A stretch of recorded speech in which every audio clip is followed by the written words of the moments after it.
Alex Mercer had mastered the art of fading into the background. At 34, she navigated through life like a shadow, present but unnoticed, skilled but unremarkable. Her modest apartment above Wilson's auto shop in downtown Parkville mirrored this. Philosophy: neat, minimal, functional. Before we jump back in, tell us where you're tuning in from, and if this story touches you, make sure you're subscribed, because tomorrow I've saved something extra special for you. No family photos adorned the walls, no medals displayed on shelves, nothing that might invite questions about her past. The repair garage below had become her refuge over the last 5 years. Old Wilson had hired her without asking many questions, perhaps recognizing a fellow soul who preferred actions to words. She spent her days driving customers in the shop's courtesy shuttle, fixing engines when needed, and occasionally taking the wheel for private clients who requested the best driver. In town without knowing exactly why she was so good, completely unaware that the quiet woman behind the wheel could outmaneuver professional racers with one hand on the steering wheel. "You sure you don't want to join us at the track this weekend, Alex?" asked Dominic, one of the regulars who brought his sports car in for frequent tuning, speaking with the confidence of someone who'd never driven anything more dangerous than empty parkways. "We could use someone with your mechanical knowledge." Alex looked up from the engine she was inspecting, her hands steady and sure. "Thanks, but I'm good here." Dominic shrugged and left with his friends, their voices fading as they discussed which bar to hit after their track day. Alex returned to her work, muscle memory guiding her fingers through adjustments that most mechanics took twice as long to complete. She'd learned long ago that being underestimated was often an advantage. The bell above the door chimed again, and Sarah Blackwood walked in, the one person in Parkville who knew more about Alex's past than she was comfortable with. Sarah had served as an Army recruitment officer before taking a job with the local Veterans Affairs office, and she had an annoying habit of trying to draw information out of veterans who preferred their silence. Still hiding behind that steering wheel, Mercer, Sarah grinned, but her eyes held genuine concern. "When's the last time you actually pushed a vehicle instead of just shuttling people around?" "Last Thursday," Alex replied without looking up. "Test drove the engine after replacing the suspension." "That doesn't count and you know it." Sarah leaned against the counter, her expression growing serious. "Look, I'm heading out to camp Ridgeway tomorrow. They're having a civilian day at the tactical driving course. You should come with me." Alex's hands stilled for just a moment before resuming their work. "I don't think that's a good idea." "Come on. When's the last time you were around people who actually understand what you've been through? These small-town car enthusiasts are nice enough, but they don't get it. You need to be around your own kind." The phrase "your own kind" hit Alex harder than Sarah probably intended. She'd once been part of something so exclusive, so elite that most military personnel didn't even know it existed. Now she was just another veteran trying to blend into civilian life, carrying skills that felt increasingly useless with each passing day.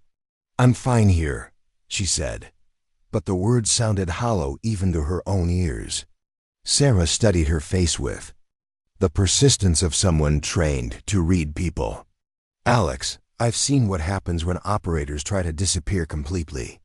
It doesn't end well. You need this, even if you won't admit it." After Sarah left, Alex found herself staring at her reflection in the polished chrome of an engine block. She looked ordinary, forgettable, exactly what she'd worked to achieve. But Sarah's words lingered like exhaust fumes, reminding her of who she used to be before the world decided she was too dangerous to remain visible. That night, she stood in her bathroom, sleeves rolled up as she brushed her teeth. The faded tattoo on her forearm caught the light, a Delta Force emblem that most people would mistake for generic military ink. The scars running parallel to it told a different story, one that belonged to classified files and memories she'd learned to bury so deep that sometimes she almost believed they belonged to someone else. Alex had earned that tattoo through trials. That broke 80% of candidates before they reached the halfway point. She'd operated in countries that didn't appear on any official deployment record, made split-second decisions that saved lives and prevented international incidents. She'd been part of something larger than herself, something that mattered. Then politics had intervened, and heroes became liabilities overnight. The next morning, Sarah called at 6 o'clock a.m. sharp. "I'm picking you up in an hour. Wear something comfortable. We're going driving." Alex started to protest, but something in Sarah's tone suggested this wasn't really a request. An hour later, she found herself in Sarah's Jeep, heading toward Camp Ridgway with a mixture of anticipation and dread churning in her stomach. Preparing and narrating this story took us a lot of time, so if you are enjoying it, subscribe to our channel. It means a lot to us. Now back to the story. "Just so you know," Sarah said as they approached the base gates, "there might be some active duty personnel there today. Try not to show them up too badly." Alex almost smiled. If only Sarah knew that showing up was the last thing on her mind. All she wanted was to remain invisible, to observe from the sidelines without drawing attention to herself. She had no idea that within a few hours, that carefully constructed invisibility would shatter like a windshield on impact, exposing truths that some people preferred to keep buried. As they drove through the base entrance, Alex felt the familiar tightness in her chest that came from being back in a world she'd once called home. The precisely maintained roads, the sound of distant training exercises, the sight of soldiers moving with purpose, it all reminded her of what she'd lost and could never reclaim. "You okay?" Sarah asked, noticing her tension. "I'm fine." Alex lied, rolling down her sleeves to make sure the tattoo stayed hidden. Some secrets were better left undiscovered, and some legends were safer when they remained invisible. The tactical driving course at Camp Ridgway buzzed with the controlled chaos of military training. Young soldiers moved with the eager energy of those who believed they understood high-stress driving based on simulations and classroom instruction. Their voices carried across the staging area, confident, competitive, untested by anything more dangerous than training exercises. Alex followed Sarah to the civilian observation area, a raised platform that offered a clear view of the course without interfering with military operations. She wore simple jeans and a navy long-sleeve shirt, her dark hair pulled back in a practical ponytail. To anyone watching, she looked exactly like what she was supposed to be, a civilian guest with a mild interest in tactical driving. "Look at this setup," Sarah said, gesturing toward the sophisticated obstacle course. "Makes civilian driving schools look like kiddie parks, doesn't it?" Alex nodded, but her attention was focused on the soldiers below. She watched their vehicle handling, noted their approach to obstacles, observed the way they managed their speed and positioning. Most were competent enough for basic military standards, but she could see dozens of small inefficiencies, minor flaws that might not matter on a training course, but could prove fatal in actual combat zones. "Hey, check out the civilian section," one soldier called to his squad, his voice carrying clearly in the morning air. "Looks like we've got spectators today." Another soldier glanced up at the observation deck, his eyes settling on Alex with the casual dismissal of youth evaluating age. "Hope they're ready to see what real driving looks like." The comment wasn't directed at her specifically, but Alex felt the familiar sting of assumption. Throughout her military career, she'd encountered this particular brand of arrogance, the confidence of those who'd never been tested outside controlled environments. She'd learned to let such comments slide off without response, but something about being back in this environment made the dismissal feel sharper than usual. "Mind if we get closer to the action?" Sarah asked the safety officer, a sergeant who looked barely old enough to vote. "Civilian area only," the sergeant replied with practiced authority. "Can't have untrained personnel anywhere near active vehicles." Alex bit back a response that would have revealed far more than she was comfortable sharing. Instead, she watched as the soldiers continued their exercises, their movements becoming more relaxed as they assumed their audience was suitably impressed by their basic maneuvering skills. $50 says none of these civilians could handle the evasive driving. Course, one of the younger soldiers said during a break between drills. His squad leader, a staff sergeant who carried himself like he'd seen real action, glanced toward the observation deck. Probably never driven anything more dangerous than a minivan. The conversation continued with the casual cruelty of young people who'd never learned that competence often disguised itself as modesty.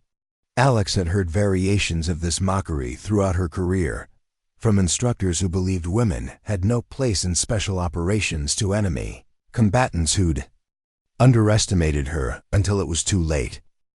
"You know what gets me?" said a female soldier with the aggressive confidence of someone overcompensating for perceived weakness. "These military wannabes who think watching us train makes them understand what we do, like watching NASCAR. Makes you a race car driver." The group laughed, their voices carrying across the course with casual cruelty. They saw exactly what Alex wanted them to see. A quiet civilian woman who'd probably never faced anything more dangerous than a fender bender.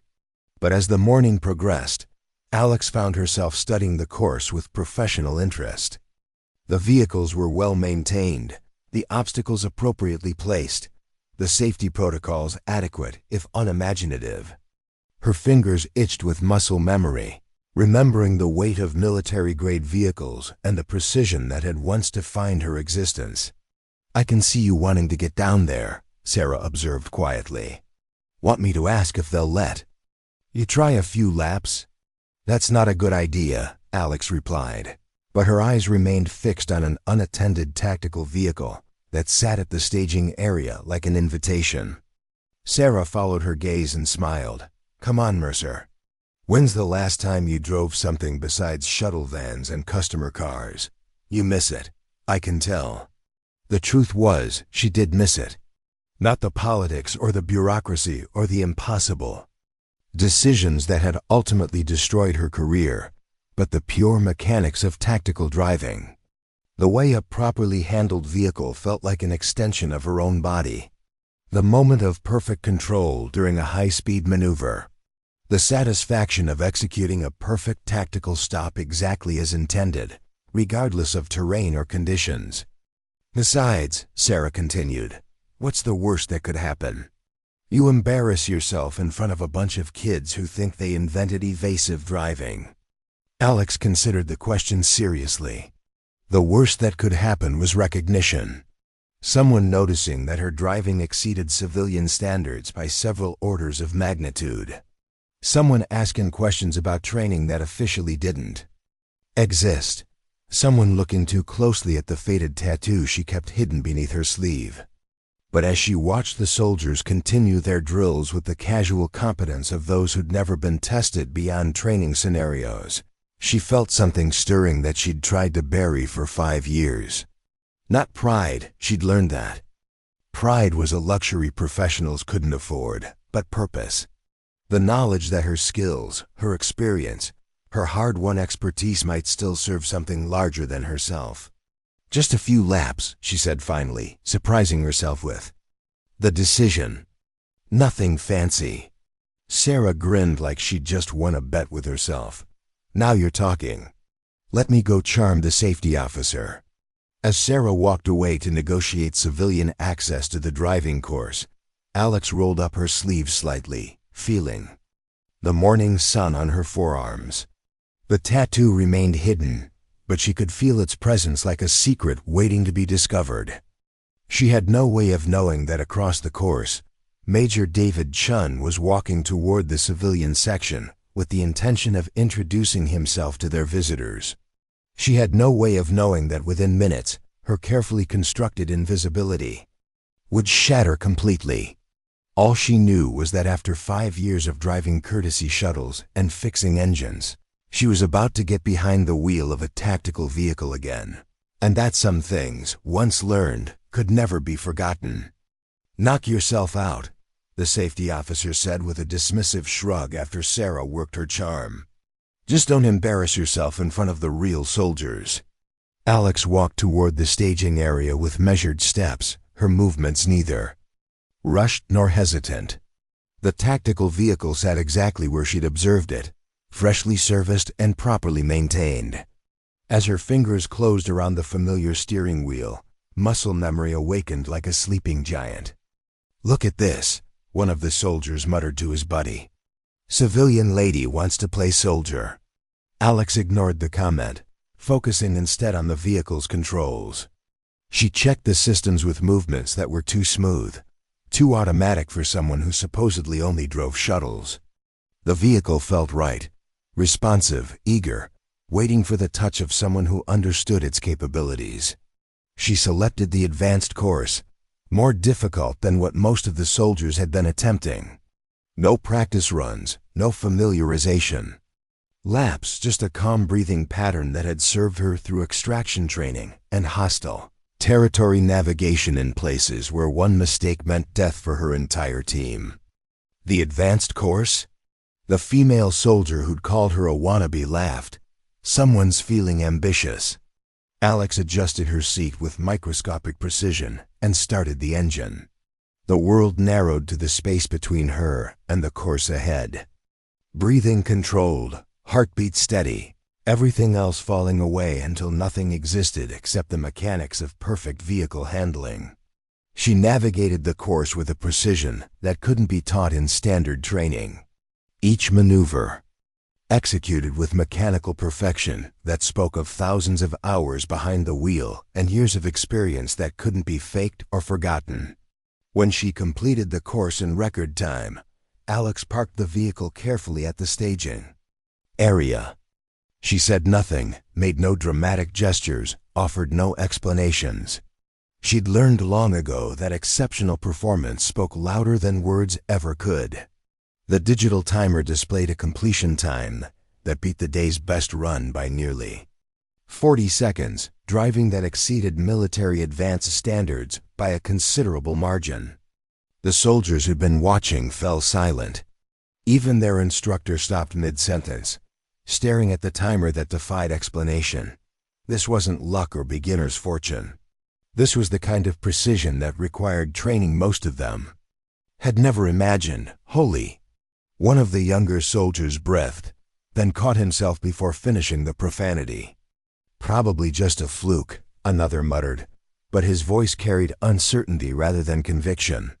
Alex began performing the standard post-drive inspection with the same methodical precision she'd used to drive, her movements efficient and practiced. As she worked, the morning sun warmed her arms, causing her to push up her sleeves for better mobility. That's when everything changed. The fabric shifted just enough to reveal something that transformed the entire situation. A faded tattoo on her forearm, barely visible unless you knew what to look for. The Delta Force emblem with scars running parallel to the ink, marks that only came from the kind of training that had a casualty rate higher than most people knew existed. Major David Chun had been walking past the civilian section when he caught sight of the impossible driving display. He'd planned to compliment whoever had produced such exceptional performance, perhaps offer some words of encouragement. That's when he spotted the tattoo, and everything he thought he knew about the quiet civilian woman came crashing down. Chun had been with Special Operations for 12 years. He'd served with some of the most elite warriors in the American military, had seen courage and competence in forms that most people couldn't imagine. But the tattoo on Alex's arm wasn't just any military insignia. It was Delta with scars that told their own story. Chun knew that combination. He'd heard whispers about it in the kind of conversations that happened in secure facilities. Stories that were passed down through the Special Operations community like legends. Stories about a female operative with the call sign Phantom who completed missions that existed only in classified files.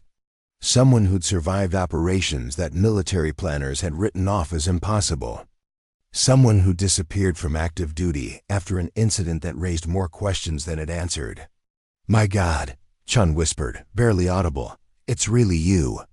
The soldiers who'd been mocking Alex had gone quiet, sensing that something Significant was happening but lacking the context to understand what it meant. Alex looked up, meeting Chun's eyes with the steady gaze of someone who'd faced down threats that would terrify most people. She didn't confirm or deny his recognition. She didn't need to. The driving, the way she'd handled the vehicle, the tattoo, that served as documentation of service in a unit that recruited from the top 0.1% of an already elite force, all told a story that didn't require words. "Major?" one of the soldiers asked, confused by the sudden tension. Chun stepped closer, his voice dropping to the formal tone reserved for situations that required extreme discretion. "Ma'am, I need to ask you some questions privately." Alex nodded once, stepping away from the vehicle with the same careful precision she'd used throughout the encounter. Around them, the soldiers had stopped their training exercises entirely, sensing that something significant was unfolding but lacking the clearance level to understand what it meant. "Name?" Chun asked quietly. "Mercer, Alex Mercer. Delta Force, discharged 5 years ago." The words hung in the air like live ammunition. Chun's face went through several expressions as he processed what he just heard. Delta wasn't just another unit. It was the elusive Operational Detachment Delta, the team that handled missions so classified that their very existence was denied in public forums. "Delta," Chun repeated slowly, "you're the Phantom of Kabul." Alex's expression remained neutral, but something flickered in her eyes, recognition, perhaps resignation. "Yeah, I know what they called me." The young soldiers who'd been mocking her just minutes before now stood in awkward silence, finally understanding that they'd been insulting someone whose combat record probably exceeded their collective experience. The female soldier who'd called her a military wannabe had gone pale, as if she'd just realized she'd been making fun of her own hero. "The Almazan extraction," Chun said carefully, testing whether she'd acknowledged details that existed only in the most classified files. "Officially never happened," Alex replied with a slight smile that didn't reach her eyes. 16 hostages extracted from a compound that intelligence said was impenetrable. Turns out intelligence was wrong about a lot of things. Chun nodded slowly, pieces of a puzzle he'd never expected to solve falling into place. He was looking at a legend, someone whose name appeared in classified after-action reports that would be sealed for decades. Someone who'd earned the right to wear the Delta emblem through trials that broke most people before they even began. And for the past 5 years, she'd been invisible, driving shuttle vans for weekend travelers who had no idea what real tactical driving looked like. The revelation changed everything. The mockery stopped, the assumptions crumbled, and suddenly, everyone on that training course understood they were in the presence of someone extraordinary, someone who'd chosen to hide in plain sight rather than trade on past glories. Alex had come to the base hoping to remain unnoticed. Instead, she just reminded everyone present that legends don't always announce themselves with fanfare. Sometimes they reveal themselves with a perfect driving performance and a faded tattoo that tells a story most people could never comprehend. The silence stretched across the training area like a held breath. Chun studied Alex's face with the intensity of someone trying to reconcile legend with reality, while the soldiers who'd been mocking her just minutes before struggled to process their complete misreading of the situation. "Ma'am," Chun said, his voice carrying the formal respect reserved for distinguished service members, "would you be willing to share some of your expertise with our personnel? We have some advanced training scenarios that could benefit from your unique perspective." Alex considered the offer carefully. For 5 years, she'd avoided anything that might draw attention to her past. She'd learned to be invisible, to let people underestimate her, to accept their assumptions rather than correct their misconceptions. But looking at the faces around her, young soldiers had gone from mockery to awe in the space of a few minutes. She realized that some knowledge was too valuable to keep hidden. "What did you have in mind?" she asked. "Tactical driving, extraction protocols," Situational awareness, the kind of real-world skills that can't be learned from manuals or simulations. The female soldier who'd called her a wannabe stepped forward hesitantly. "Ma'am, I owe you an apology. I had no idea." "You saw exactly what I wanted you to see," Alex interrupted, not unkindly.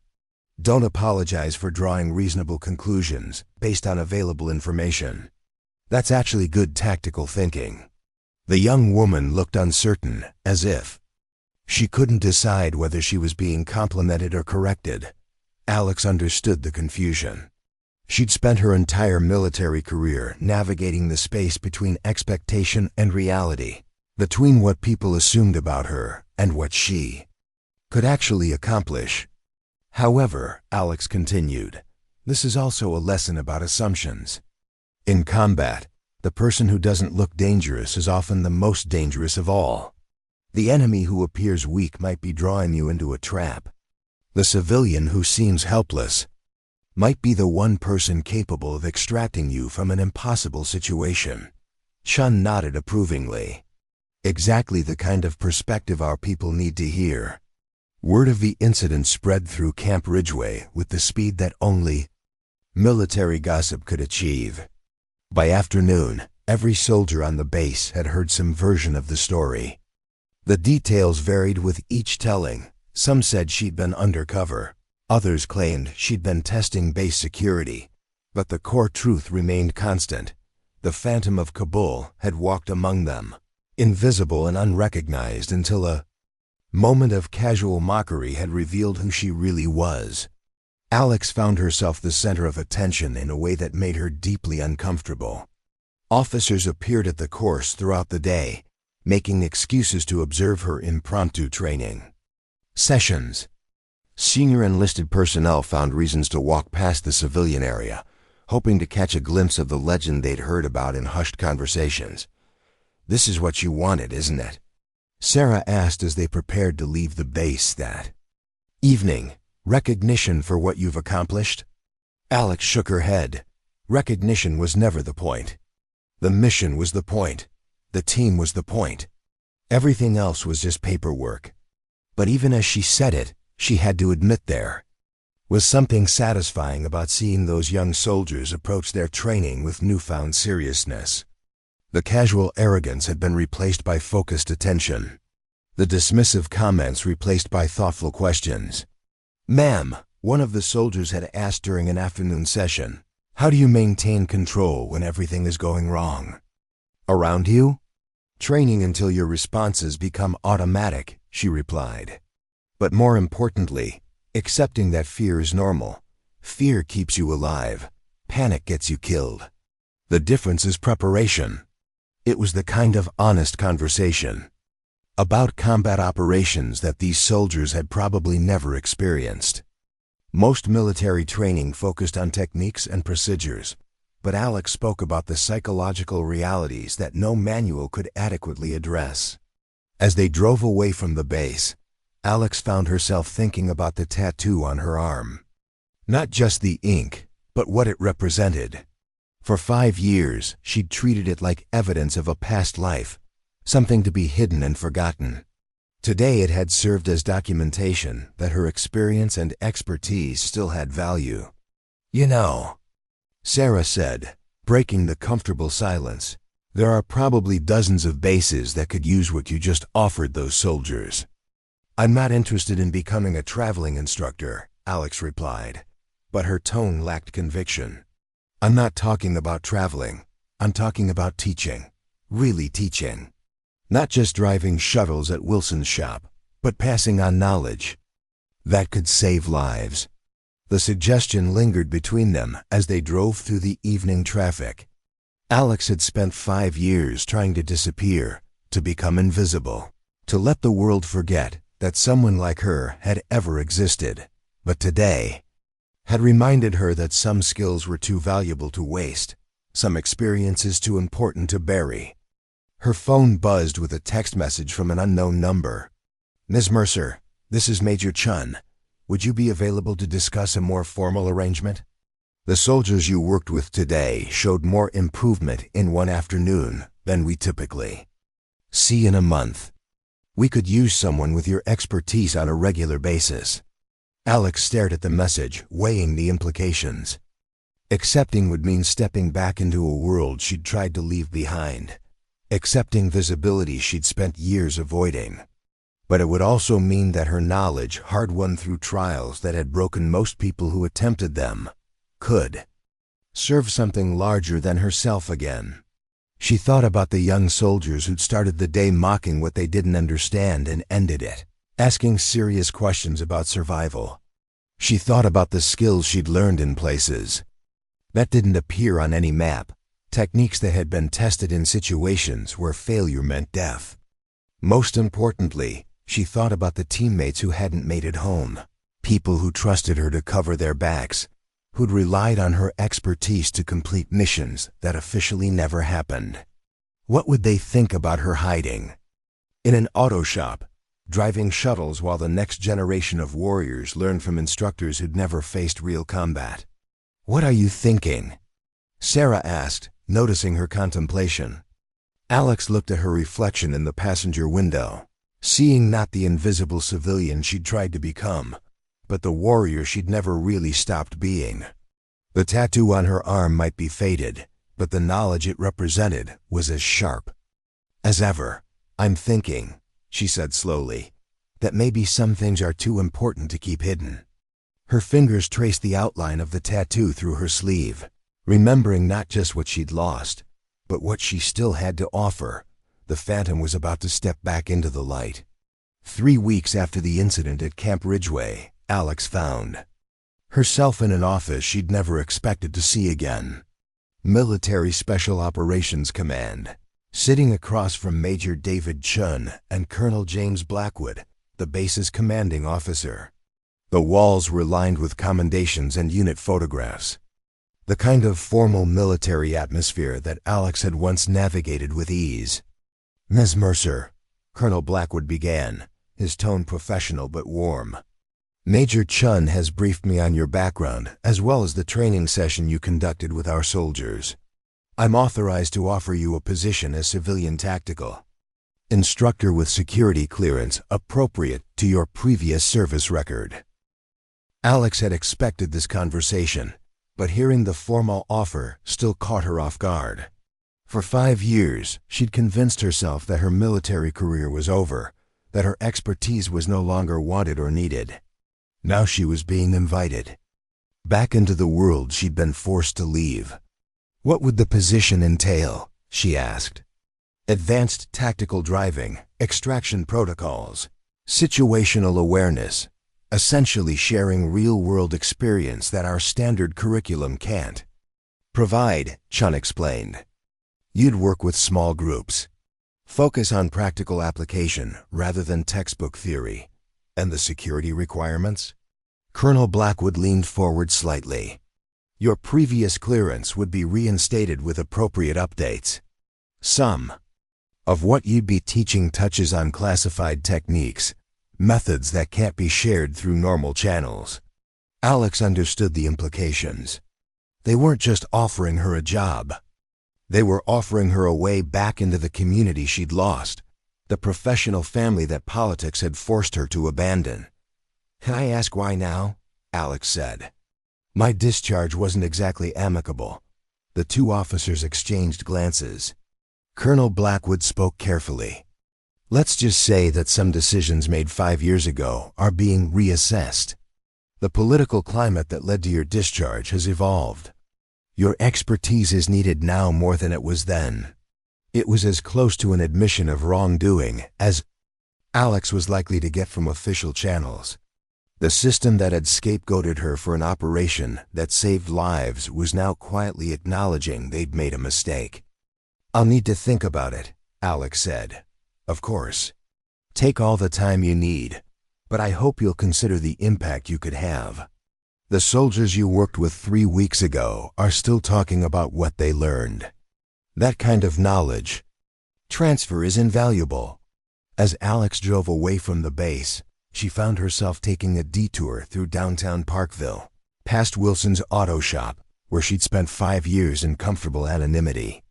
The old man who'd given her a job without asking too many questions deserved better than her simply disappearing without explanation. Wilson was beneath a car when she walked in, his weathered hands working on a transmission with the patience of someone who'd been fixing things longer than most people had been alive. "You caused quite a stir at the base," he said without looking up. Word travels fast in a small town, especially when it involves one of our own doing something extraordinary. Alex shouldn't have been surprised that he'd heard. In a community like Parkville, news of a local civilian outperforming soldiers at their own training course would spread quickly. "I didn't mean for it to become a spectacle," she said. "Didn't mean for it to happen at all." "I'd guess," Wilson replied, finally sliding out from under the car with eyes that held more understanding than she'd given him credit for. "But sometimes the world has other plans for us. They offered me a position, teaching." Wilson nodded. Slowly. "Figured they might. Question is, what are you going to do about it?" "I don't know. Part of me wants to stay here. Keep things simple. But another part remembers why you learned all that stuff in the first place," Wilson finished. "Let me ask you something, Alex. In all the time you've worked here, driving shuttles and fixing engines, have you ever felt like you were making a difference?" The question hit harder than she'd expected. The truth was, she'd found satisfaction in the work, the precision required, the problem-solving, the craftsmanship, but making a difference? That was harder to claim. "Those soldiers you trained," Wilson continued, "they might end up in situations where what you taught them saves their lives, or saves the lives of people they're protecting. Can you say the same about driving our customers to the mall while their cars get serviced?" Alex had to admit he had a point. The skills she'd learned through trials that broke most people before they began were too valuable to waste on routine transportation. But accepting the position would mean giving up the anonymity she'd worked so hard to achieve. "What if I fail?"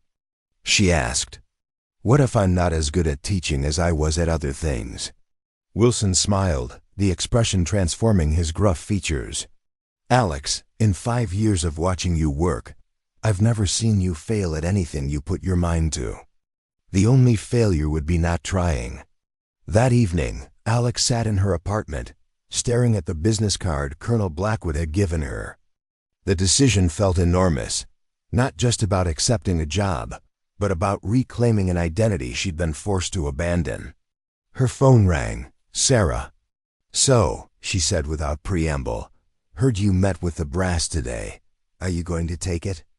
News really does travel fast in this town. That's not an answer. Alex walked to her bathroom mirror, rolling up her sleeve to look at the faded tattoo on her arm. The Delta Force emblem looked back at her, surrounded by scars that told their own story of sacrifice and service. "Sarah," she said finally, "what do you think those soldiers I trained are going to remember in 5 years? The techniques I showed them, or the fact that someone they'd written off as a civilian turned out to be someone who'd earned the right to teach them?" Probably both. Why? Because maybe the most important lesson isn't about driving skills or tactics. Maybe it's about not underestimating people based on appearances, about respecting experience even when it doesn't announce itself with fanfare. She could hear Sarah smiling through the phone. "Sounds like you've made your decision." Alex looked at her reflection one more time. Not the invisible civilian she'd tried to become, but the warrior she'd never really stopped being. The tattoo on her arm was faded, but the knowledge it represented was as sharp as ever. "Yeah," she said, reaching for Colonel Blackwood's business card. "I think I have." Some legends were meant to remain in the shadows, but some knowledge was too valuable to keep hidden, and some people were too skilled to waste their talents on comfortable anonymity. Alex Mercer was about to stop being invisible and start being useful again. 6 months into her new position as civilian tactical instructor at Camp Ridgeway, Alex had settled into a routine that felt both familiar and foreign. Her days were structured around small group training sessions, each one carefully designed to bridge the gap between textbook knowledge and battlefield reality. The training facility she'd been assigned was sparse but functional. Tactical vehicles lined up in perfect formation. A driving course that could be reconfigured to simulate different terrain, and a classroom with walls covered in operational diagrams. Most importantly, it overlooked the course where a legend had been accidentally revealed. Today, we're discussing vehicular extraction under hostile conditions. Alex told her current group of 12 soldiers, all of them volunteers who'd specifically requested her advanced training course. Who can tell me the 3 most common mistakes operators make when planning an extraction route? The responses came quickly. These soldiers had learned to think critically about combat scenarios rather than simply memorizing procedures. That evolution in their approach was one of Alex's proudest achievements as an instructor. Prioritizing speed over security, failing to identify secondary extraction points, and underestimating the impact of civilian traffic patterns, answered Sergeant Rivera, a young woman who reminded Alex of herself at that age. Excellent. Now, let's talk about why those mistakes get people killed. Alex had discovered that she genuinely enjoyed teaching, not just the technical aspects of driving skills, but the critical thinking that separated competent soldiers from exceptional warriors. Her students hung on every word, not because of her legendary status, but because they understood that her lessons had been tested in situations where failure meant death. After class, she found Major Chun waiting in her office, his expression unusually serious. "We have a situation," he said without preamble. "Pentagon's requesting consultation on a developing crisis. They specifically asked for someone with your background and current teaching experience."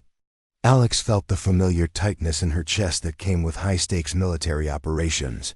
What kind of consultation? Extraction situation. American diplomats trapped in a district that intelligence says is impossible to navigate. Sound familiar? It did sound familiar. Uncomfortably so. The last time she'd dealt with a situation like this, it had ended her military career and forced her into 5 years of anonymity. "David," she said, using his first name for the first time since they'd renewed their professional relationship. "I'm not an operator anymore. I'm an instructor." "There's a difference." "They don't want you to go in," he replied quickly. "They want your assessment of the route challenges and your input on training the team that will. Your experience with similar operations makes you uniquely qualified to prepare them for what they're facing." Alex studied his face, reading the subtext beneath his words. "This isn't just about tactical consultation, is it?" Chun sighed. "The team assigned to this extraction is young, Alex. Good, but young. They've never faced anything like what you dealt with in Omazan. The Pentagon knows that your training methods have produced exceptional results here at Ridgeway. They want that same level of preparation for this operation. And if I refuse, then a team of brave, well-trained soldiers attempts a mission that has a significantly higher chance of failure than it needs to have." The weight of that responsibility settled on Alex's shoulders like familiar equipment. She'd spent 5 years trying to escape the burden of making decisions that affected other people's lives. But here it was again, the knowledge that her expertise could mean the difference between success and tragedy. "When do they need an answer?" "The briefing is tomorrow morning. If you agree to consult, you'd need to be in Washington by evening." Alex looked out her office window at the training course where young soldiers were conducting their afternoon exercises. She'd built something here, a program that was producing better prepared warriors, a reputation based on teaching rather than legendary exploits. Accepting this consultation would mean stepping back into the world of classified operations and impossible decisions. But it would also mean that her knowledge, her experience, her hard-won expertise could serve something larger than classroom instruction. "I'll need to review the intelligence files tonight," she said finally. Chun's expression showed relief mixed with concern. "Alex, you should know. There are people in Washington who never agreed with your discharge. This could be the beginning of a rehabilitation of your official record. I'm not interested in rehabilitation, Alex replied. I'm interested in making sure those soldiers come home alive. That evening, Alex sat in her apartment reviewing classified documents that brought back memories she'd tried to bury. Satellite photos of urban terrain, intelligence assessments, tactical challenges that seemed insurmountable until you'd actually faced them, and learned that impossible was often just another word for difficult. Her phone buzzed with a text from Sarah. Heard through the grapevine that you're heading to D.C. Proud of you. Not sure this is something to be proud of yet, she replied. It is. You're using your gifts to help people again. That's always something to be proud of. Alex looked at the files spread across her kitchen table, plans and assessments and intelligence reports that would determine whether a team of soldiers succeeded or failed in their mission. The responsibility was enormous, but for the first time in 5 years, it felt right. She picked up her phone and called Chun. I'll take the consultation, but I have conditions. Name them. I want to personally review the team's training records. I want input on their preparation timeline, and I want to be involved in the pre-mission briefing. Done? Anything else? Alex looked at the faded tattoo on her arm, remembering not just what she'd lost, but what she'd learned from losing. If this goes wrong, if politics gets in the way of good tactics again, I want assurance that the blame falls on the people making decisions, not on the people executing them. You have my word on that. After ending the call, Alex began packing for Washington. She selected professional clothes that would command respect in Pentagon briefing rooms, but also included the simple Navy shirt she'd worn to Camp Ridgeway 6 months ago, a reminder that legends didn't always announce themselves with fanfare. As she prepared for bed, she found herself thinking about the soldiers she'd been training. They'd learned not just tactical skills, but critical thinking. They'd developed not just technical competence, but the kind of confidence that came from being taught by someone who'd proven these techniques in actual combat. Tomorrow she'd be using that same knowledge to prepare a different team for a mission that would test everything she taught them. The stakes were higher than any classroom exercise, but the principles remained the same: preparation, precision, and the understanding that success often depended on making the right decision in impossible circumstances. Alex Mercer was no longer hiding behind comfortable anonymity. She was stepping back into the arena where her expertise had real consequences, where her knowledge could mean the difference between success and failure. The Phantom was fully operational again. The Pentagon briefing room was exactly as Alex remembered: sterile, secure, and filled with people whose decisions carried global consequences. She sat at a polished conference table surrounded by officials whose ranks and clearances far exceeded what most military personnel would ever achieve. But after 6 months of teaching soldiers who hung on her every word, she felt more confident in these corridors of power than she had 5 years ago. Ms. Mercer, said General Michael Harrison, a man whose reputation for tactical brilliance was matched only by his intolerance for incompetence, thank you for joining us on short notice. Your insights on the Amazon operation have proven invaluable. In planning this mission, Alex nodded professionally. General, I've reviewed the intelligence package. The extraction challenges are significant, but not insurmountable, provided the team is properly prepared. The satellite images on the wall-mounted screens showed an urban district in a conflict zone that bore uncomfortable similarities to her last classified operation: narrow streets, limited access routes, civilian population nearby, all the elements that made precision extraction operations exponentially more complex. The team assigned to this mission, General Harrison continued, consists of 6 operators from Special Forces Group, all experienced, all volunteers, but none with experience in this specific type of urban extraction under these conditions. Alex studied the personnel files she'd been given. Each operator was highly qualified with impressive service records, and commendable training scores. But reading about combat experience was different from having lived through situations where one wrong turn meant death for everyone involved. General, with respect, paper qualifications don't prepare operators for the psychological pressure of this type of mission. These men and women will be operating in an environment where every decision has cascading consequences, where the margin for error is essentially zero, which is why we're asking for your input on their final preparation. Phase, said Colonel Teresa Reynolds, the mission commander.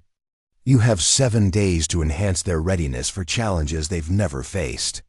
7 days to compress years of hard-won experience into intensive training. Alex had done impossible things before, but this felt like trying to teach someone to navigate a minefield by describing what the ground feels like beneath your feet. I'll need complete control over their training regimen, she said. No interference from standard protocols, no bureaucratic limitations on methods or intensity. General Harrison raised an eyebrow. That's an unusual request. This is an unusual mission.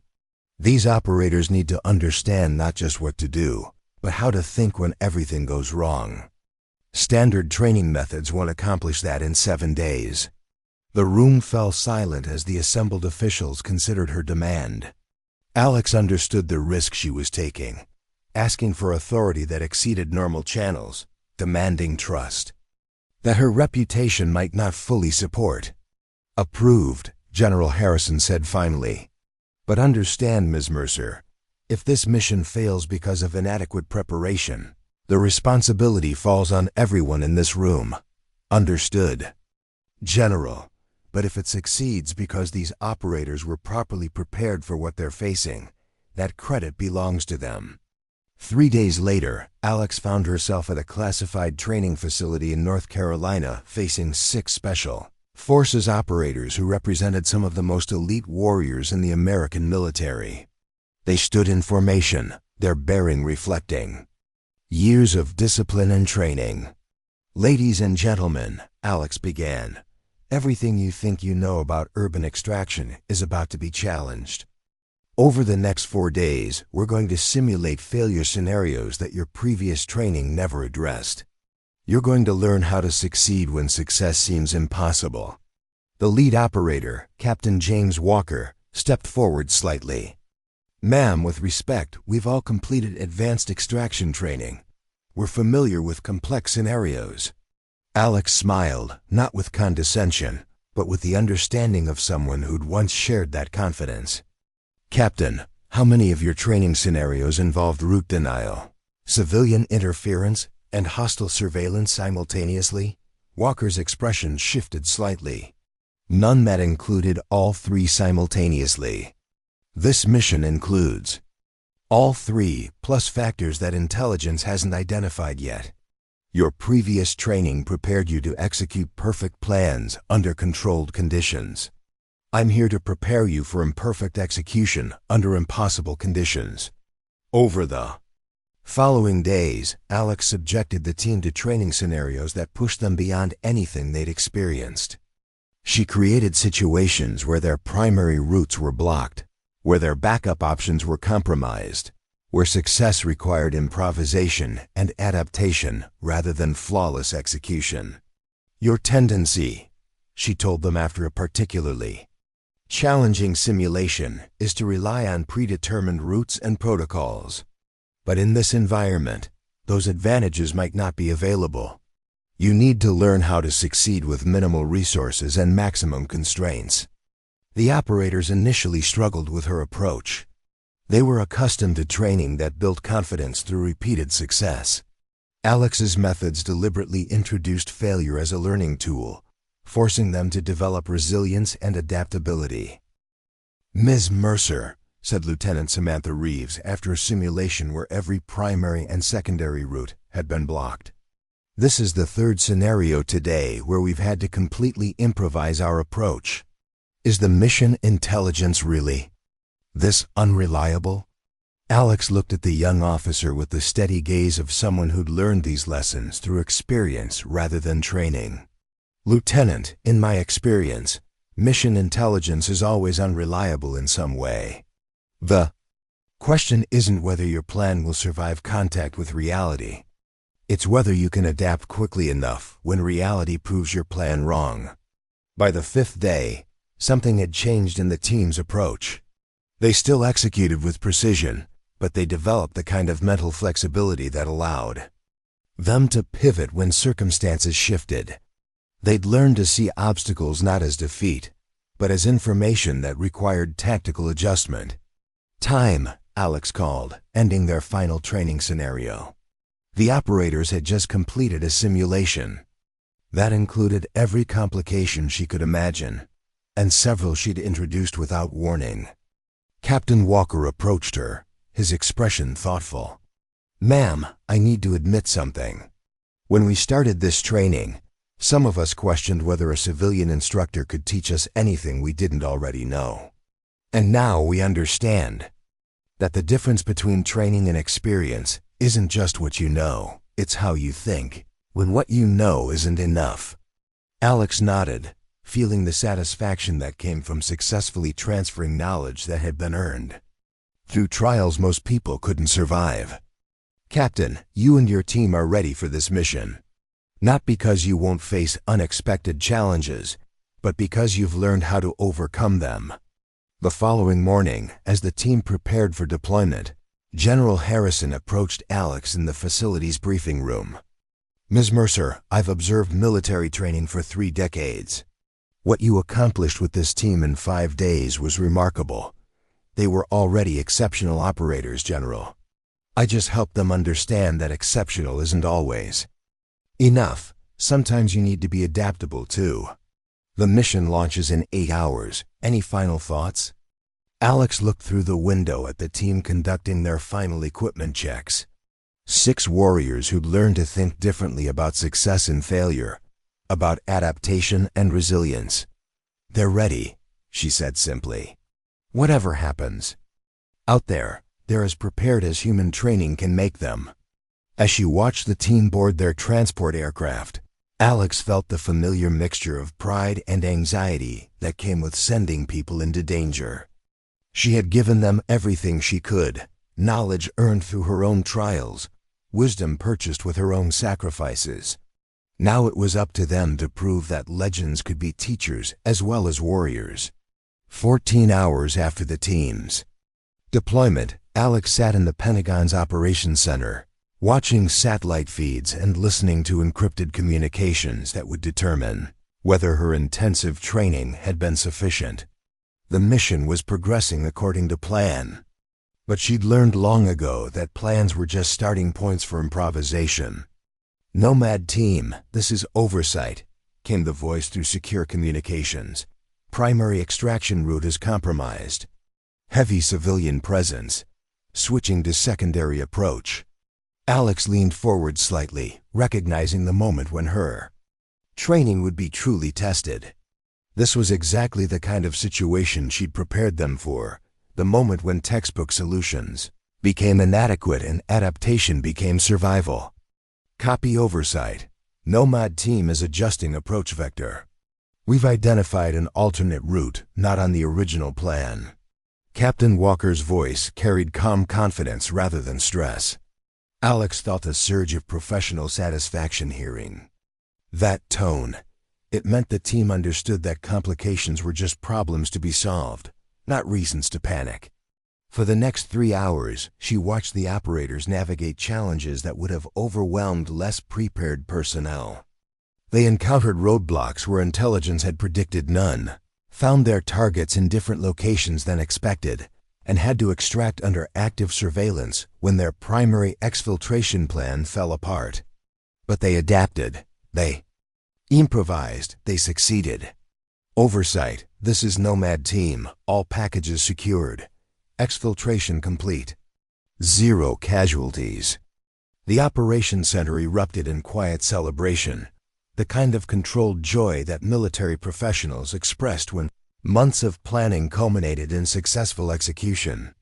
Alex felt a wave of relief wash over her, realizing that her knowledge had contributed to bringing 6 warriors and their charges home alive while accomplishing their mission. General Harrison approached her station. "Ms. Mercer, preliminary reports indicate that your training methods made the difference between success and potential catastrophe. The team's ability to adapt when their primary plans failed was exceptional." "They were exceptional before I met them, General. I just helped them understand that being exceptional means being ready for anything." 2 weeks later, Alex found herself back at Camp Ridgeway, standing in her classroom and looking at a new group of soldiers who'd volunteered for her advanced training course. Word of her role in the successful Pentagon mission had spread through military networks, bringing her a level of recognition that made her both proud and uncomfortable. "Before we begin," she told her new students, "I want to establish something clearly. I'm not here to tell you stories about past operations or to impress you with credentials. I'm here to teach you how to think when thinking becomes the difference between success and failure." One of the soldiers raised her hand. "Ma'am, is it true that you trained the team that completed the classified extraction mission?" Alex considered how to answer. For 5 years, she'd hidden from recognition, avoided acknowledgement of her achievements. But she'd learned that some knowledge was too valuable to keep secret, some experiences too important to minimize. "I had the privilege of helping prepare exceptional operators for a challenging mission," she said carefully. "But their success belonged to them. My job was just to make sure they were ready for complications that no one could predict." After class, she found a message waiting in her office. Not official correspondence, but a personal note from Captain Walker. "Ms. Mercer wanted you to know that every member of Nomad Team made it home because of what you taught us. We learned that being a warrior isn't just about following protocols. It's about adapting, thinking, and finding solutions when there seemed to be none. Thank you for teaching us how to be better than we thought possible." Alex read the message twice, then carefully filed it away, not because she needed validation of her worth, but because it represented something larger than personal achievement, evidence that knowledge, properly shared, could multiply exponentially. That evening, she walked past the training course where her legend had been accidentally revealed. 8 months ago, the same obstacle stood in the same formation, but everything else had changed. She was no longer the invisible civilian trying to avoid recognition. She was a teacher, a mentor, a bridge between theoretical knowledge and practical application. Her phone buzzed with a text from Sarah. "Heard about the Pentagon mission. Proud of you." "Proud of them," she replied. "I just reminded them what they already knew. That's what good teachers do. They help people discover their own capabilities." Alex smiled, understanding finally that her story wasn't about redemption or recognition. It was about purpose. The recognition that some knowledge was too valuable to waste, some experience too important to hide. She thought about the faded tattoo on her arm, the Delta Force emblem that had once felt like evidence of a lost identity. Now it felt like documentation of a foundation, the trials and training that had prepared her not just to be a warrior, but to teach others how to become warriors themselves. As she drove home that evening, she took a detour past Wilson's auto shop. The lights were still on, and she could see the old mechanic working late on a difficult repair. She pulled into the parking lot and walked inside, where the smell of motor oil and the sound of tools reminded her of the refuge she'd found there for 5 years. "Heard your soldiers pulled off quite the operation," Wilson said, without looking up from the engine he was rebuilding. "Guess that means I need to start looking for a new shuttle driver." "Actually," Alex said, "I was wondering if you'd still let me work Saturdays. Keeps me grounded." Wilson finally looked up, his weathered face breaking into a rare smile. "The shop's always open to you, Alex. Besides, I've got customers who still ask for you specifically. They don't know why they feel safer with you behind the wheel, but they do." The comment reminded Alex of something she'd been pondering throughout her journey, back into the world of special operations and training. You know, Wilson, I've been thinking about what makes the difference between knowledge and wisdom. When I was active duty, I had all the knowledge I needed to complete missions. But it wasn't until I spent time here, driving ordinary people to ordinary places, that I gained the wisdom to understand why those missions mattered in the first place. How so? Wilson asked, setting down his wrench and giving her his full attention. When you're in the military, especially special operations, it's easy to see everything through the lens of the mission. Objectives, obstacles, outcomes. But spending 5 years with civilians, seeing their daily lives, hearing their stories, understanding their concerns, that's what gave meaning to all those classified operations. It's why I can teach these young soldiers not just how to complete a mission, but why it matters that they come home to tell about it. Wilson nodded slowly. That sounds like something worth teaching. 3 days later, Alex sat in her office at Camp Ridgeway, reviewing the curriculum she'd developed for her advanced tactical driving course. The syllabus included all the technical skills she'd learned through years of specialized training, but now it also included something new. A section on ethical decision-making, on balancing mission objectives with human consequences, on understanding that every tactical choice had strategic implications. Major Chun knocked on her open door. "Got a minute?" "Sure," Alex replied, gesturing to the chair across from her desk. "Just got word from the Pentagon. They're expanding your program. They want you to develop a comprehensive training module that can be implemented at bases nationwide. Your approach to the extraction mission changed some minds about how we prepare operators for complex scenarios." Alex considered the implications. What had begun as a reluctant return to visibility was becoming something much larger, a systematic approach to sharing knowledge that could save lives across the entire military structure. "I'll need more instructors," she said. "People with actual combat experience, not just classroom theory. Already approved, you can select your own team. People you trust to teach the way you do." Alex thought about the message Captain Walker had sent her, about the difference between following protocols and finding solutions, about being better than you thought possible. "David," she said, "I want to make something clear. This isn't about creating some kind of legend or mythologizing what I did. This is about making sure that every operator who goes into the field has the best possible chance of completing their mission and coming home alive." "I know," Chun replied. "That's exactly why they want your program expanded. It's not about you, Alex. It's about what you know and how you share it." That evening, as Alex drove home, she found herself taking a different route, one that passed by the city cemetery where several of her former teammates were buried. She hadn't visited in 5 years, avoiding the memories and the guilt that came with being a survivor. But today felt different. Today, she parked her car and walked the familiar path to the section where heroes rested beneath simple markers that revealed nothing of their extraordinary lives. She stood before the grave of Captain Eric Sanderson, her team leader during the Almazan operation, the man who'd made the call that saved 16 lives but cost him his own. "I'm teaching again, Eric," she said quietly. "Not hiding anymore. Remember how you always said knowledge not shared is knowledge wasted? Turns out you were right. Again." The setting sun cast long shadows across the cemetery, turning the simple stone markers into monuments that stretched far beyond their physical dimensions. Just like the lives they commemorated, ordinary people whose actions had extraordinary impact. As she turned to leave, Alex noticed a young soldier standing nearby, paying respects at another grave. Their eyes met briefly, and the soldier gave a small nod of recognition. Not because he knew who she was, but because he recognized a fellow warrior honoring the fallen.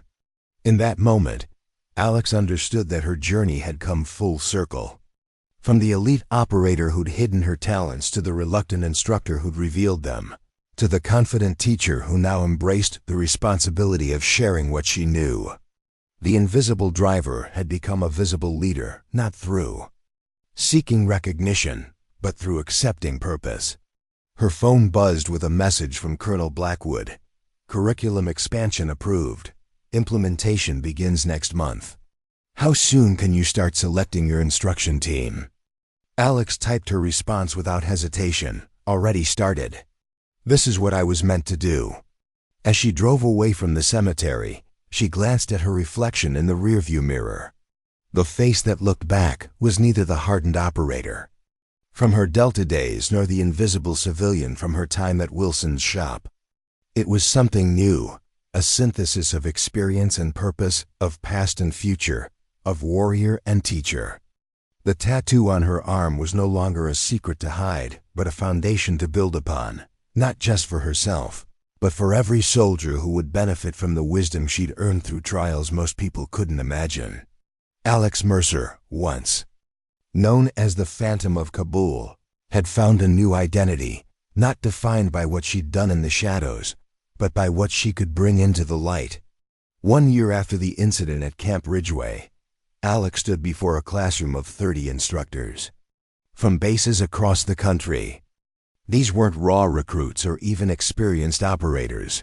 They were the elite trainers who would carry her methodology to every corner of the military establishment. Welcome to what we're calling the Adaptive Operations Instructor course. She began.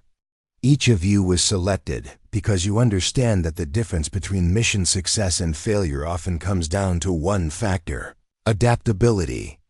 The room was filled with veterans of multiple combat deployments, men and women who had earned their positions through demonstrated excellence. Yet they sat attentively, recognizing that the unassuming woman before them possessed knowledge worth acquiring. Over the next 3 weeks, you're going to unlearn much of what you've been teaching. Not because it's wrong, but because it's incomplete. Standard protocols work for standard situations. But as we all know, combat is rarely standard. Captain Lisa Hernandez, a decorated combat veteran, raised her hand. Ms. Mercer, with respect, most of us have extensive combat experience. What exactly are we going to learn that we don't already know? Alex appreciated the directness of the question. It reflected the healthy skepticism that any good operator should bring to new training methodologies.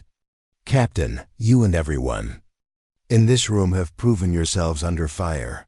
Your technical skills are beyond reproach. What we're focusing on isn't what to do, it's how to think when nothing you plan to do is possible anymore. She activated the wall screen behind her, displaying footage from a classified operation in an urban environment. The video showed a team navigating a series of escalating complications, roadblocks appearing, civilians entering the area unexpectedly, communications failing. This was the Nomad team extraction from last year. I want you to watch how they respond to each complication, not with panic or rigid adherence to protocols, but with creative problem-solving and immediate adaptation. The room fell silent as the instructors watched the operation unfold. Even to these experienced veterans, the team's fluidity in response to cascading failures was remarkable. When the video ended, the atmosphere in the room had shifted from skepticism to genuine curiosity. That team had 7 days of specialized training before deployment, Alex continued. 7 days to learn a mindset that allowed them to overcome obstacles that would have derailed most operations. Our job is to develop a curriculum that instills that same mindset in every operator, not as a last-minute preparation, but as a fundamental approach to their profession. Over the following weeks, Alex pushed the instructors through the same kinds of scenarios she developed for the Nomad team, but with an additional layer, requiring them not just to navigate the challenges themselves, but to document their thought processes in ways that could be taught to others. The hardest part of teaching adaptability, she explained during a debriefing session, is that it seems intangible. Operators think it's something you either have or don't have. Our job is to prove that adaptive thinking can be systematically developed through the right kind of training. The instructors embraced the challenge with the same intensity they'd brought to their combat roles. They developed scenario-based exercises, decision-making frameworks, and evaluation criteria that measured not just what operators did, but how they thought when confronted with failure. On the final day of the course, Colonel Blackwood visited to observe their progress. He sat quietly at the back of the room as Alex led the instructors through their final presentations, comprehensive training modules ready for implementation at their home bases. "What you've created here," he said afterward, addressing the entire group, "goes beyond tactical driving or extraction protocols. You've developed a methodology for training adaptive thinking that could transform how we prepare our people for combat." Alex nodded in agreement. "That was always the goal, Colonel. Technical skills are relatively easy to teach. Decision-making under pressure, that's what separates the good from the great." After the instructors departed, Blackwood remained behind to speak with Alex privately. "The Pentagon is impressed with what you've accomplished, Ms. Mercer. They're talking about expanding this program beyond special operations, implementing adaptability training across all combat arms branches." "That's ambitious," Alex replied, recognizing both the opportunity and the challenge such expansion would represent. "It's necessary," Blackwood countered. "The nature of warfare is changing. Our people are encountering situations no one could have predicted. The ability to adapt quickly is becoming as important as marksmanship or physical fitness." He handed her a folder stamped with classified markings. "They want you to lead the expansion, not just as an instructor, but as the director of a new adaptive operations training center. Full budget, staff, facilities, everything you need to implement this methodology military-wide." Alex opened the folder, scanning the proposal with growing astonishment. What had begun as a reluctant return to visibility was now being transformed into an institutional initiative that could affect thousands of service members. "This is substantial," she said finally. "It's what happens when you stop hiding." "You're light, Alex," Blackwood replied with a small smile. "People notice." That evening, Alex drove to Wilson's auto shop, where she still spent occasional Saturdays working on engines and driving the shuttle. The old mechanic was closing up for the day when she arrived. "You look like someone just offered you a promotion," Wilson observed, his intuition as sharp as ever. "Something like that," Alex confirmed, explaining the Pentagon's proposal without revealing classified details. Wilson listened attentively, then nodded slowly. "Seems like they finally figured out what I knew 5 years ago. You've got something valuable to share." "That's just it, Wilson. I never wanted to share it. I wanted to forget it, to be invisible, to just be a driver and mechanic without the weight of other people's lives on my shoulders. And now?" Alex considered the question carefully. "Now, I understand that running from your purpose doesn't make it disappear. It just wastes potential. So you're taking the job?" "I'm taking the responsibility," she corrected. "The job is just the vehicle." Wilson smiled at the automotive metaphor. "Well, the shuttle's going to miss you, but I suspect those soldiers need you more than my customers do." As she prepared to leave, Wilson called after her. "Alex, remember when you first started here? You couldn't look people in the eye. You flinched at loud noises. You did everything possible to avoid attention." She nodded, remembering those early days of civilian life when every interaction had felt like an operation, every conversation a potential security breach. "Look at you now," Wilson continued. "Teaching others, leading programs, making a difference. That's quite a journey."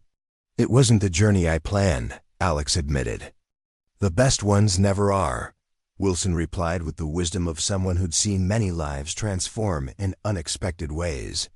"But they're usually the ones that matter most." 2 months later, Alex stood in the newly established Adaptive Operations Training Center, watching as construction crews, completed the specialized facilities that would soon host operators from across the military spectrum. The center included urban driving courses, decision-making simulation rooms, and classroom spaces designed for intensive scenario-based training. Major Chun, who had been assigned as her deputy director, walked beside her on an inspection tour. "Still hard to believe this all started because you showed up some cocky young soldiers on a training course." Alex shook her head. "It didn't start there.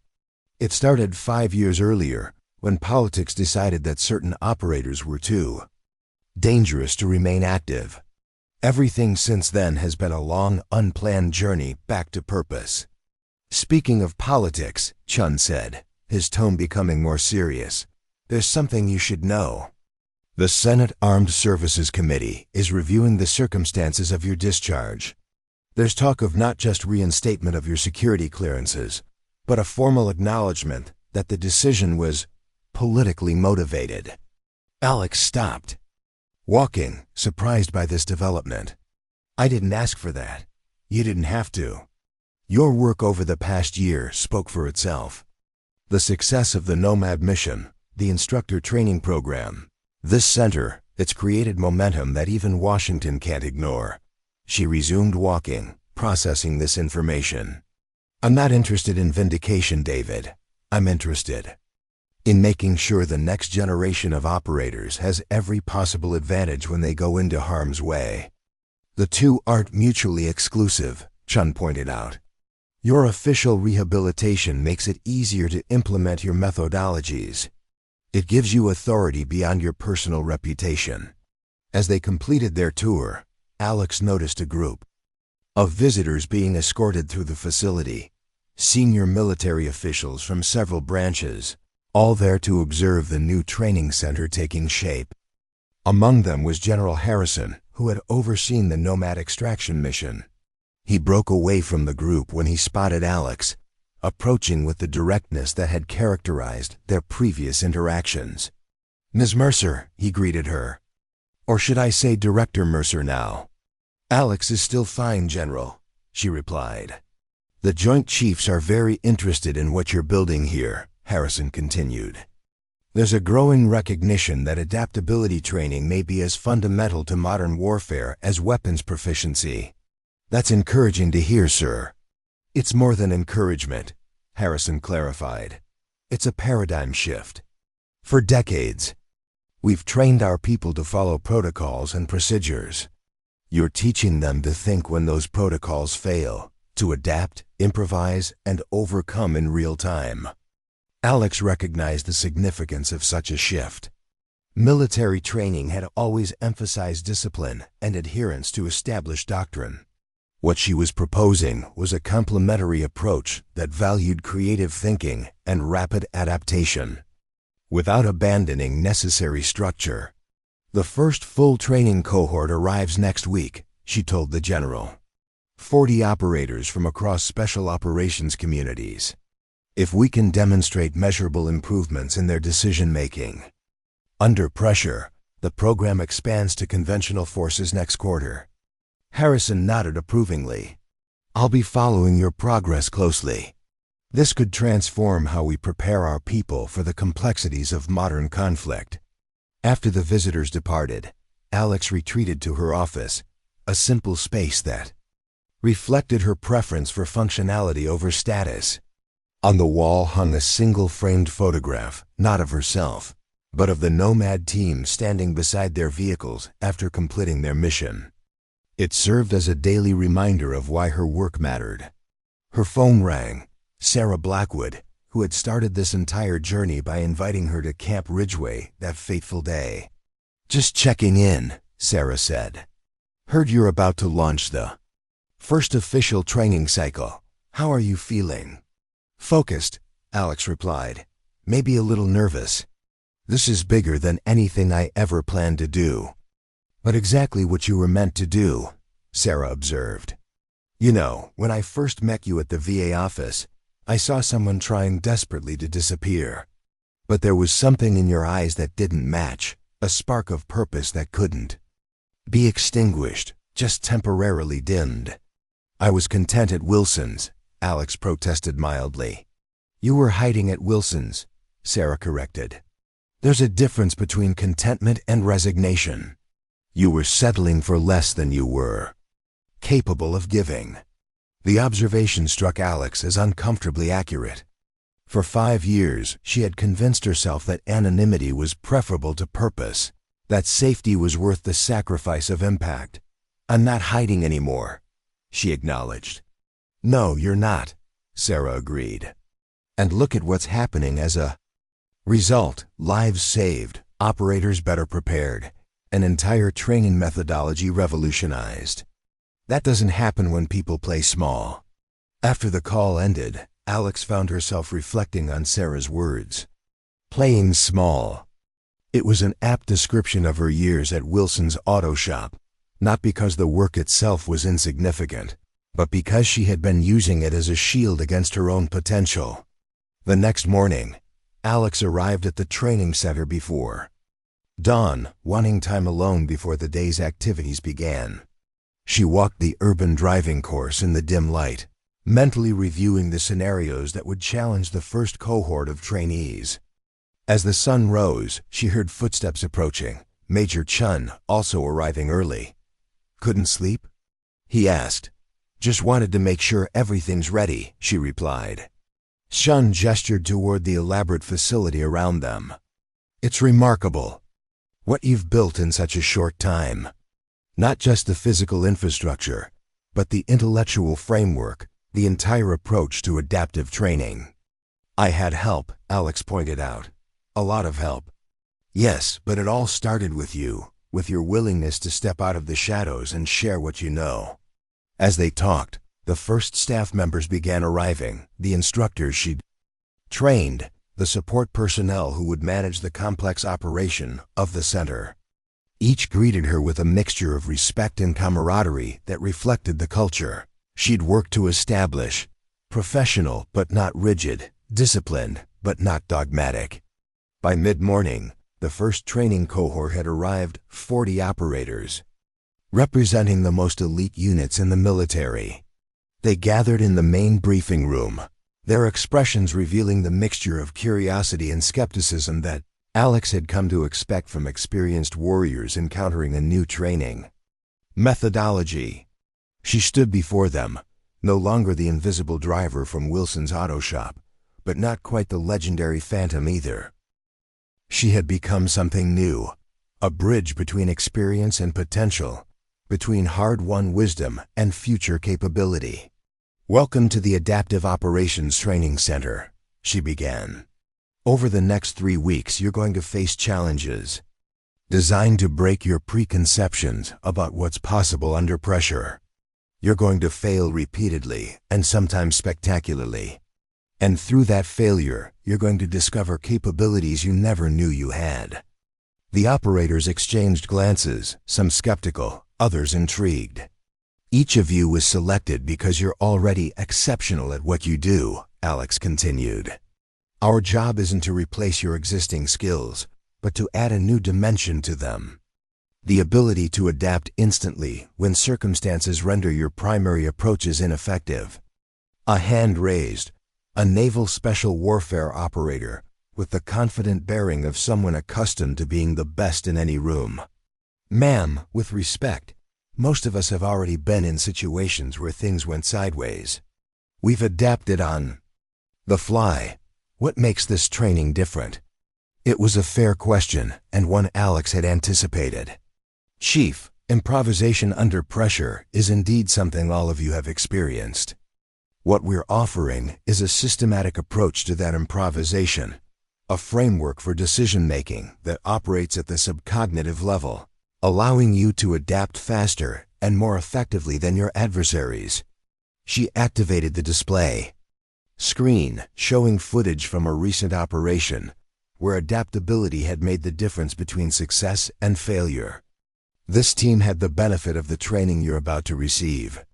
Watch how they process unexpected obstacles, not as emergencies requiring panicked responses, but as data points informing tactical adjustments.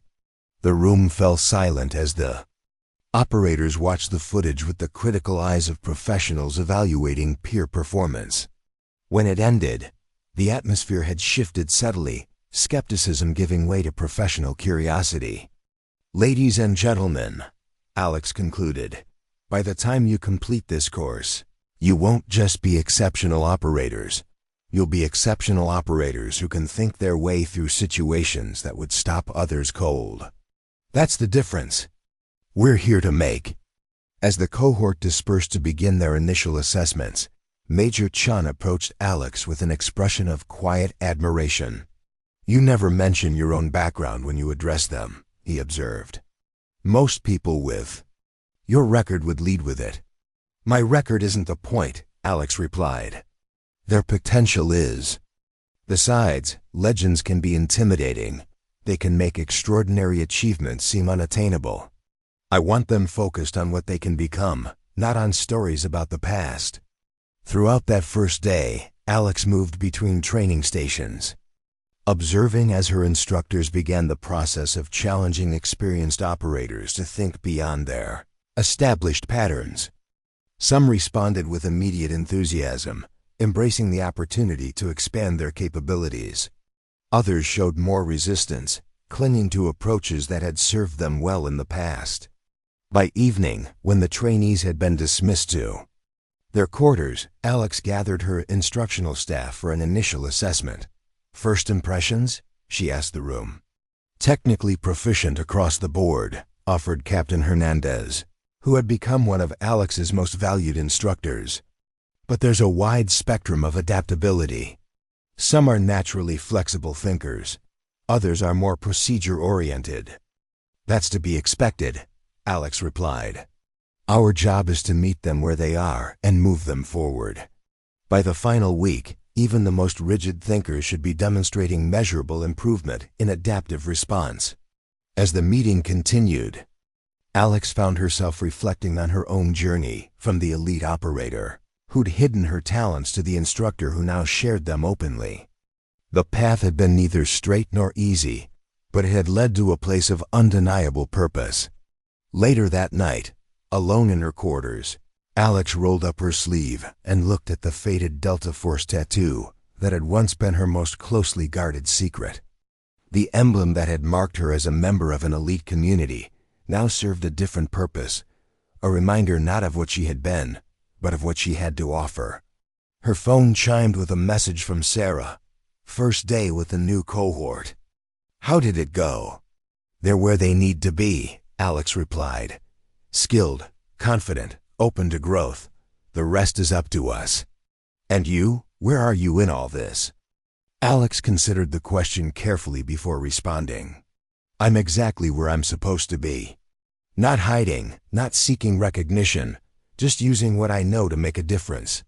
As she prepared for sleep, Alex thought about the quiet woman who had once driven shuttles at Wilson's auto shop, who had perfected the art of being invisible, who had moved through life like a shadow, present but unnoticed, skilled but unremarkable. That woman hadn't disappeared. She had transformed, not back into the legendary phantom of combat operations, but into something new, something that combined the best elements of both identities: a teacher, a mentor, a guide for those walking the difficult path between protocol and improvisation, between planning and adaptation, between theory and reality. The tattoo on her arm was no longer a secret to hide or a burden to bear. It had become the foundation of a legacy that would extend far beyond her own service, a legacy of operators better prepared for the unpredictable nature of modern conflict, of lives saved through enhanced capability, of missions accomplished despite impossible odds. Alex Mercer, once the invisible driver, had become the architect of visibility for others, illuminating paths through chaos, building bridges across uncertainty, creating order from the inherent disorder of combat operations. And in that role, she had found what had eluded her for 5 long years, not just purpose, but peace. If you enjoyed this story, don't forget to hit the subscribe button and become part of our Everyday Heroes community. Where are you watching from? drop a comment below. We love hearing from our amazing viewers around the world. Up next, you've got 2 more standout stories right on your screen. If this one hit the mark, you won't want to pass these up. Just click and check them out. And don't forget to subscribe and turn on the notification bell so you don't miss any upload from us.